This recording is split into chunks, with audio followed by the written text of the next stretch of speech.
Sorry guys, kind of flying by the seat of my pants on this one, but I have written some wonderful notes here at the range.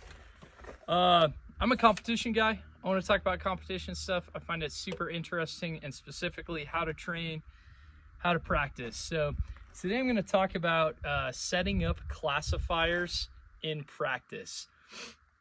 At one time, this was kind of ill-advised. And the reason behind this is the classifier high hit factors were out of proportion. They were crazy. I remember El Pres being as high as like 13 or 14 for a high hit factor. It was like no one was making these times.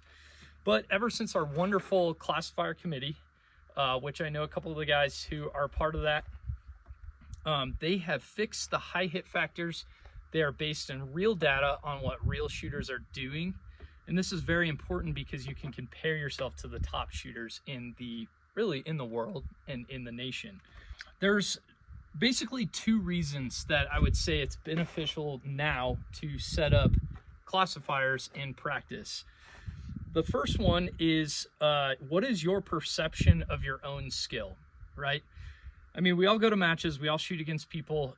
Some people are really fortunate, like myself, to reside in a section where there's so many better shooters out there than me. I get to compare directly to them.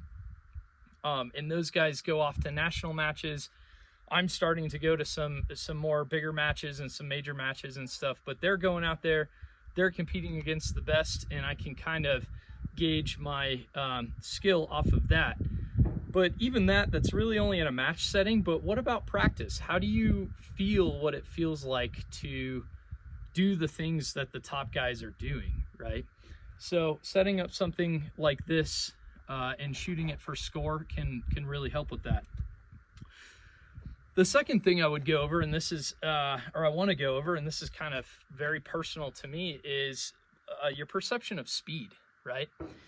I can remember having a bunch of stages and being like, yep, I killed that, I crushed it, was fast, right? And then I look at, the next couple guys and they are shooting at 3, 4, 5 seconds faster than me. I'm like, well, I got to get faster, but specifically, like, how do I do that? What does it feel like to go that fast and, still get my hits on target? So this is a way. For example, I just got done shooting this. This is, shoot, I can't even remember the name. I'm sure, someone will know, but I basically pulled up a classifier diagram, set it up, and now I've shot it probably, a couple hundred rounds at it.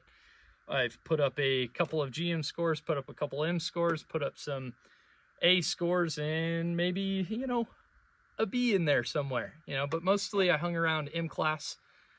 But what was really beneficial for this particular practice session is I was able to feel what it felt like to get into the 10 hit factors, right? The 110% hit factors.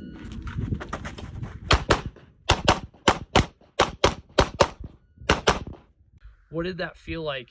And then I can take that knowledge back to my dry fire training, both at home and here on the range.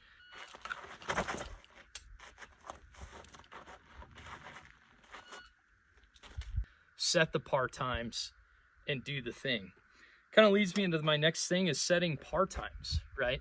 If you know the height hit factor and they're realistic on a stage like this, I can set a par time. I know what time, based on the high hit factor of this stage, I need to shoot the stage in order to make whatever classification that I'm trying to make.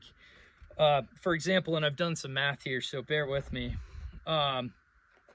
Let's say the hit factor you desire on this stage is an 8 hit factor. And bear with me, we're going to do a little math here.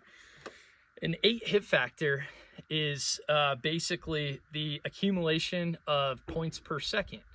So the next thing we need to find is we need to find how much time I have to make 8 hit factor, right? So basically, I would take the amount of points on the stage, which is given to you by the stage briefing, or you can simply count the targets and count how many points is available. And you can divide it by the hit factor to get the time. So let's say we have 8 targets out there. That would be 80 points, and I want an 8 hit factor. Let's do some easy math here. That would mean I would need to shoot that stage in 10 seconds in order to achieve an 8 hit factor. So the question then becomes is how many Charlies can I afford? You know, how much faster do I have to shoot it if I'm shooting a couple Charlies? So in order to do that, you would just you would just subtract off the total number of points of the stage, how many Charlies you can afford, and kind of play around with that number.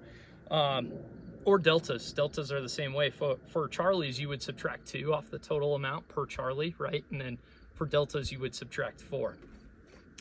Anyways, really glad I wrote that down. There's no way I could have remembered that on the video.